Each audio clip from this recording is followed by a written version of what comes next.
Ayan si Chief Meatloaf, Mary Dacalios mga kajimban. Ayan, naka-record lahat yung mga sinasalok namin. At kung saan bodega nakalagay, kung hats number 2 o hats number 3 port side or starboard side. Ayan. At naka-record din kung ilang kilos yung mga tuna mga kajimban. Ganyan kapag Chief Mate. Ayan o. Ayan.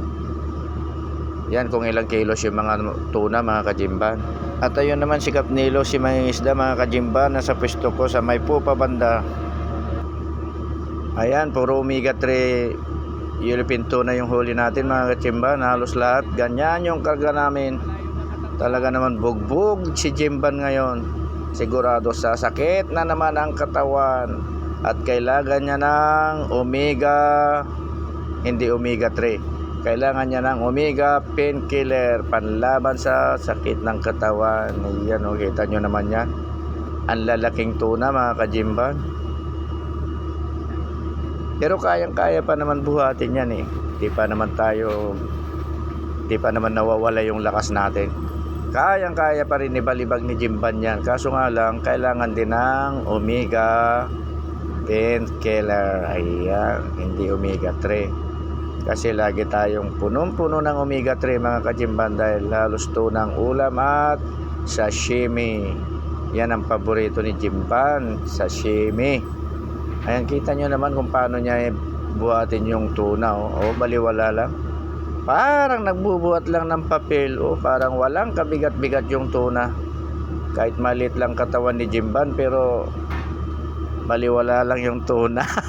Ang lakas talaga ng atik mo, Jimban. Ihanda mo na talaga yung sarili mo, Jimban, kasi bubugbugin ka ni Fishing Master RR ng puro omega 3 Philippine tuna. Ayan, inulit na naman niya yung halos karga namin. Halos puro tuna mga kajimban. Diyan tayo bumagsak ng katawan noon kasi talaga naman sobrang laki yung mga hinuli niya mga kajimban. Ang laking tuna.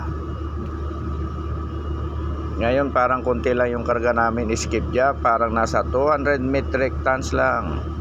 Yun na, puro tuna na mga kajimban. Ganyan kalalaki oh. Tirador ng mga tuna, Captain RR. Ayan oh. Oh, punong-puno. Wala nang katapusan pagsasalok ng mga biyaya. Ayan mga kajimban, kinukuhanan lang natin ng masusukat yung taga-sukat para malaman kung ilang kilos yung mga tuna na yan. Baliwala lang kung ibalibag ni Jimban yung tuna.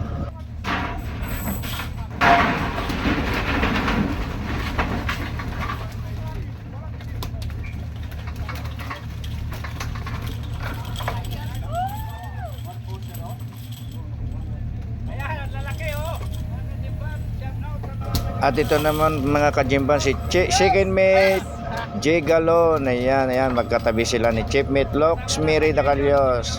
Ayan, saka si Jimban nakihalubilo sa kanila. Ayan oh, bagsik talaga ni Jimban. Ayan mga kajimban, nakita nyo naman kung paano buhatin ni Jimban yung tuna oh. Ang lakas talaga ng atik, pero maya maya lang, sige, magre-reklamo na, masakit na naman yung baywang niyan.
Ayan mga kajimban, nagpatikal-tikal pa si Jimban. Talaga naman.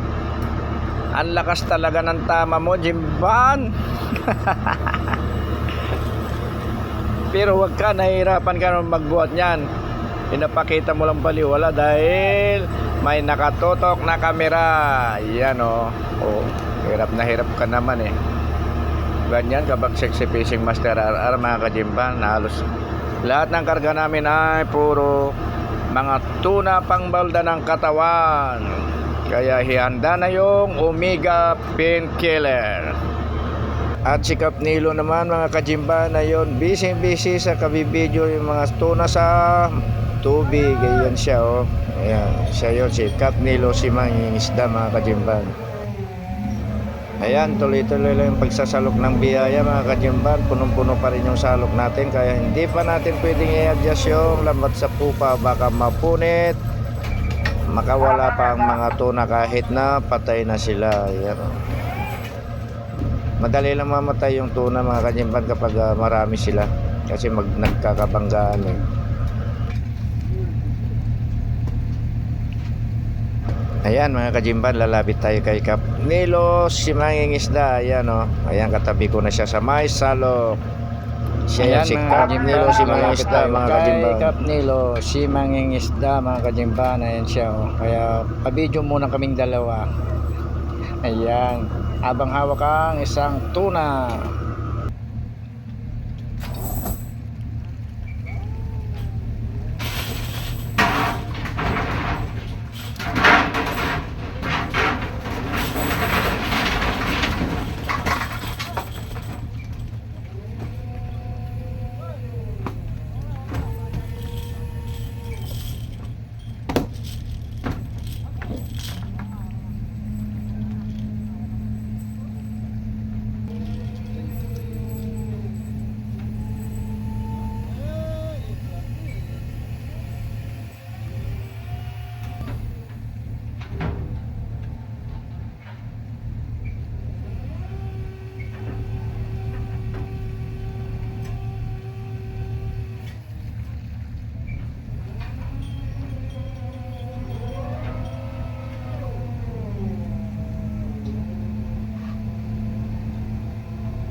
Ayan mga kajimban, punong-puno pa rin ang salok natin. At ang nasa salok na ay nasa 45 metric tons na raw, sabi ni Chief Mitlox Merida Calyos. Ayan, marami pa yung sa tubig mga kajimban. Kaya malaman natin mamaya kung ilan ang final na huli natin sa Omega Trip Yellowfin Tuna. Ayan.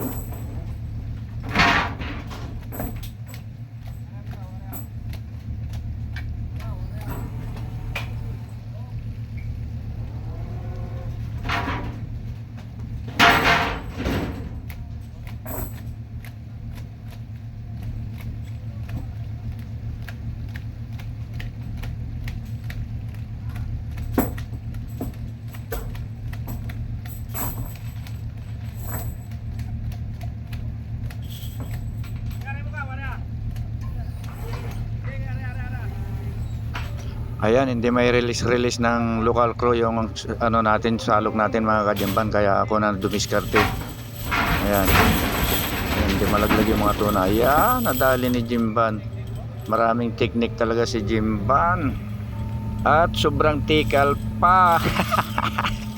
Tikal mo talaga. Ay naku po mga kajimban, pasensya na hindi matatapos yung pagsasalok natin. At malulubat na kasi na naman yung cellphone ko. Hindi ko na-charge mga kajimban, nakalimutan ko talaga naman, sayang. Tuloy-tuloy pa naman sana ang pagsusalok ng biyaya. Pero ang estimate nito mga kajimban ay nasa 75 metric tons lahat mga kajimban. Ayan, lubat na yung cellphone ko. Pasensya na. Thank you for watching. God bless us all.